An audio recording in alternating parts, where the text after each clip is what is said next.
ان پر بھی یہ الزام عائد کر دیا کہ جناب جب سے یہ اسرائیل کے ساتھ تعلقات استوار کرنے کی انٹرنیشنل مہم چلی ہے اور اس مہم کے نتیجے میں اب پاکستان کے مذہبی اسکالر اور مذہبی جماعتوں کے سربراہان، جن میں مولانا فضل الرحمان کا نام بھی شامل تھا، یہ اب اسرائیل کے خلاف بات نہیں کرتے۔ انہوں نے کہا، یہ اینکر عمران پرسن صاحب نے یہاں تک کہہ دیا کہ مولانا فضل الرحمان صاحب عمران خان پر تو یہ مسلسل الزام لگاتے ہیں کہ ان کی سابقہ اہلیہ جمائمہ یہودی ہیں اور وہ یہودی لابی کا ایک بہت بڑا حصہ ہیں، اس لیے عمران خان کو تو وہ اس معاملے میں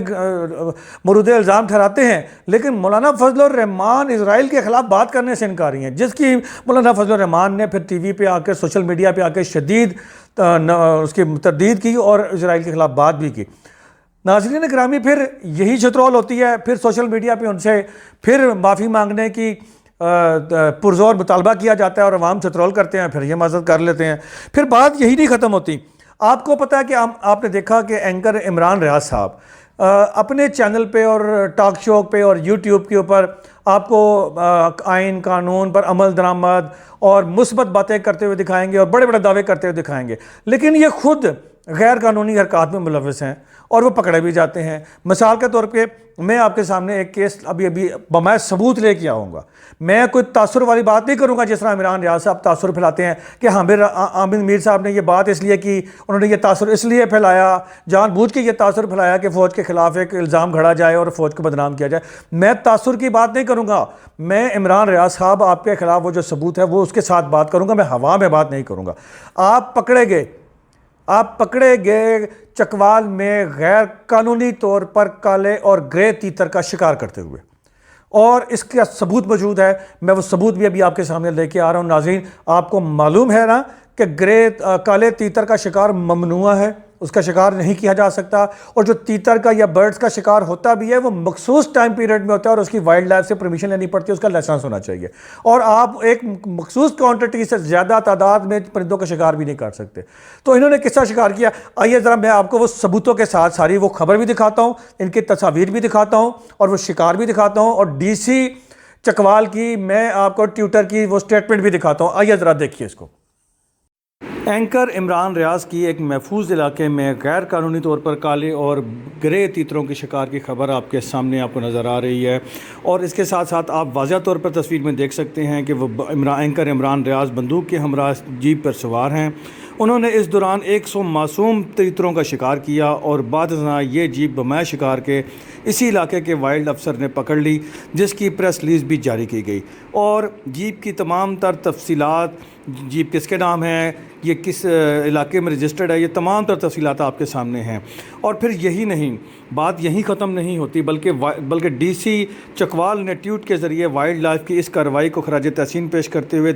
گرفتاری کی تصدیق کی اور جرمانے کی تصدیق کی۔ اس ناجائز شکار میں مدد کرنے والے deputy director wild life Ghulam رسول کو بھی معطل کر کے انکوائری شروع کر دی گئی۔ جی ناظرین، آپ نے دیکھا کہ تیتر کے شکار میں یہ کس طرح پکڑے جاتے ہیں اور ان کی جیپ کس طرح استعمال ہوئی ہے، اور یہ تصویریں ان کی واضح ہیں، اور کس طرح سے بے دردی سے سینکڑوں پرندوں کا شکار انہوں نے کیا۔ بات یہیں ختم نہیں ہوتی، یہ الحمدللہ ان کے بارے میں بڑا مشہور ہے کہ یہ مبینہ طور پر بڑے بلیک میلنگ بھی کرتے ہیں، دھمکیاں بھی دیتے ہیں۔ یہی کچھ معاملہ ہے ایک لاہور کی پولیس کا، اور ان کے خلاف تھانہ ہنجروال میں ایک رپورٹ درج ہوتی ہے، اور وہ رپورٹ SHO درج کرواتا ہے۔ آپ اندازہ کیجئے کہ یہ اس رپورٹ میں یہ کلیم کیا گیا کہ یہ پولیس کو دھمکیاں دیتے ہیں اور ان کو بلیک میل کرنے کی کوشش کرتے ہیں، یعنی پولیس جیسے لوگوں کو بھی یہ بلیک میل کرتے ہیں۔ آئیے ذرا ثبوت کے ساتھ وہ FIR بھی آپ کو دکھاتا ہوں، اور اس کے اوپر آپ خود اندازہ کیجئے کہ کس طرح کی کارروائیوں میں، کس طرح کی سرگرمیوں میں ملوث ہیں۔ 11/5/2019 کو لاہور کے تھانہ ہنجروال میں SHO طارق ولی نے رپورٹ درج کرائی کہ اینکر پرسن عمران ریاض خان نے مجھے میرے سرکاری موبائل فون پر کال کر ان افراد جن کے خلاف تھانے میں درخواست درج تھی اور وہ زیر حراست تھے انہیں چھوڑنے کے لیے دھمکیاں دیں۔ میرے انکار کرنے پر انہوں نے مجھے کہا کہ یہ تھانہ تمہارے باپ کا نہیں ہے، میں تمہیں تھانے آ کر بتاتا ہوں۔ بعد ازاں وہ اپنے ساتھیوں کے ہمراہ تھانہ آ گئے اور مجھے سنگین نتائج کی نہ صرف دھمکیاں دیں بلکہ ذلیل بھی کیا، اور اس کی رپورٹ درج کر لی گئی جو آپ کے ساتھ۔ جی ناظرین، آپ نے دیکھا کہ میں نے ثبوتوں کے ساتھ بات کی ہے، اور یہ صاحب جو ہیں مسلسل جرنلسٹ کمیونٹی کو بھی تقسیم کرتے ہیں، افواج پاکستان کو بھی نشانہ بناتے ہیں، اور پھر عوامی چترول ہوتی ہے تو پھر معافیا مانگنے لگ پڑتے ہیں، اور پھر یہ جرنلسٹ کمیونٹی کو تقسیم کروا کے لڑوانے کی بھی کوشش کرتے ہیں، یہ عوام کو گمراہ کرنے کی بھی کوشش کرتے ہیں۔ تو عوام سے میری ایک التجا ہے، پلیز خدارہ ایسے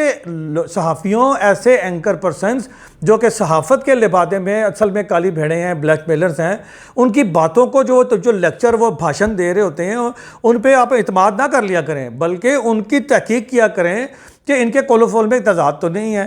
کہیں یہ کچھ کہہ رہے ہوتے ہیں پھر کہیں کچھ کہہ رہے ہوتے ہیں، تو ان کی باتوں کو آپ نوٹ کیجئے۔ آخر میں آپ کو یہ بھی بتاتا چلوں عمران ریاض صاحب کہ آپ کی تو بیسیوں ایسی کہانیاں ہیں اور چیزیں ہیں جو اگلی قسطوں میں بھی انشاءاللہ سامنے لے کے آئیں گے،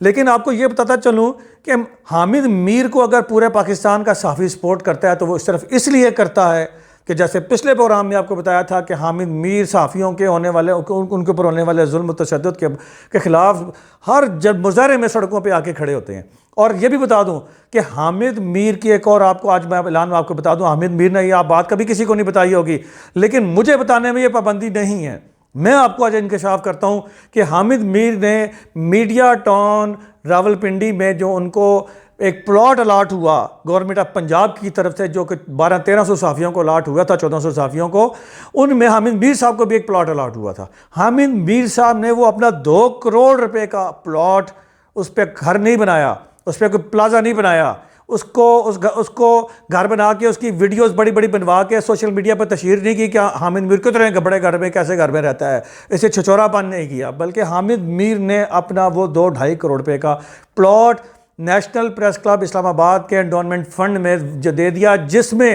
وہ صحافی جو بیچارے اس دنیا سے رخصت ہو گئے ہیں اور ان کی پیچھے بیوگان ہیں، ان کے چھوٹے چھوٹے بچے ہیں، اور وہ صحافی جن کی تنخواہیں بہت ہی کم ہیں یا بے روزگار ہیں، ان کے علاج معالجے کے لیے اور ان بیواؤں کے، ان کے بچوں کے لیے اس فنڈ سے پیسہ جاتا ہے جس کے بارے میں کسی کو کان و کان خبر نہیں ہوتی، جو بالکل پوشیدہ اور سیگا راز میں رکھا جاتا ہے۔